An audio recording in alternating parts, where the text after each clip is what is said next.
Sherdog.com here with Frankie Edgar, just ahead of your UFC 211 bout. You were called out for this one. Do you feel like there's something that Yair maybe feels that this is the time to fight Frankie Edgar, that maybe he's underestimating you at this point? Yeah, I really don't know. I don't know his approach. Maybe the way I look at it, I was a young kid that wanted to, climb up the rankings, and what better than to fight someone like myself. So, yeah, man, he wants to fight the best, and he's getting it. I'm sure you watched his fight with BJ Penn. Is there anything you gained from that? Yeah, I think it's tough to take anything from that fight. I'll just say he did his job, though. He went in there and he took care of BJ, so hats off for him for that. But it's really tough to kind of get any insight on what I'm expecting from Yair. Is there anything that you feel like he can surprise you with? Is there anything you haven't seen? I mean, listen, he's pretty unpredictable.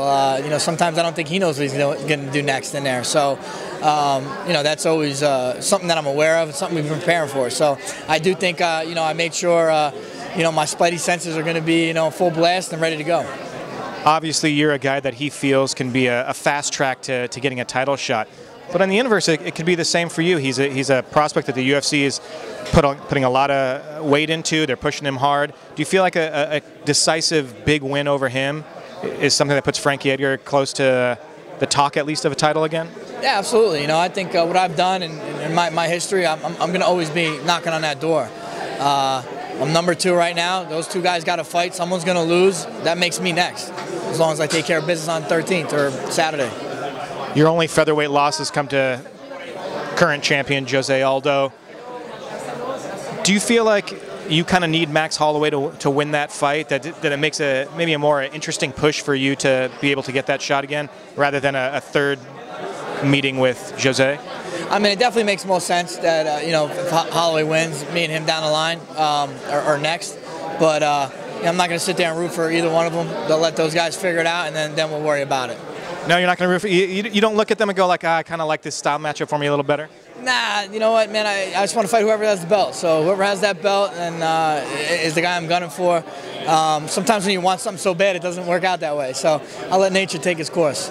Without rooting for anyone, when you look at that fight from the outside, who do you think has the advantage? Who do you see walking away with that belt that night? Yeah, it's tough. Holloway has been on a crazy tear. Seems like he gets better every fight.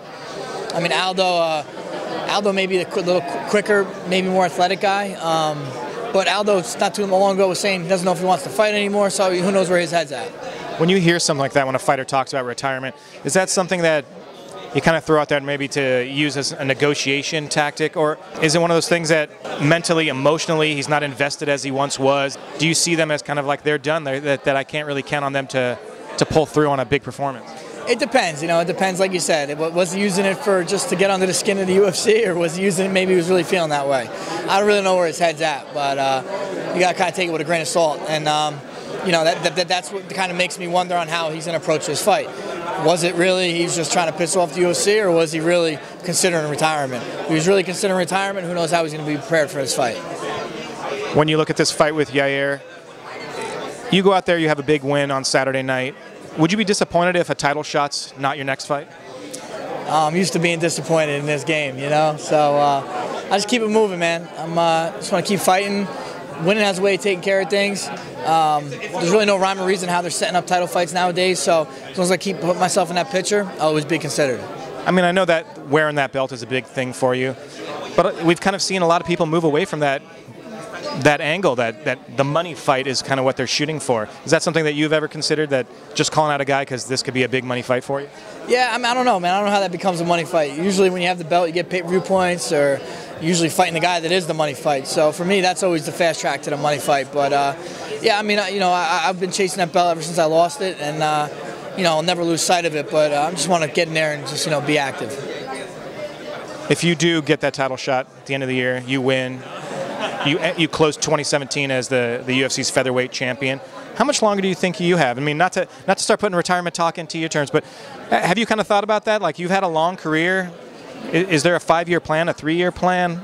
I'm really not putting a number on it. I mean, time is going by. I mean, I'm not naive to that. But again, as long as I'm being successful, I'm still having fun. I don't dread going to the gym. I'll keep doing it as long as I can.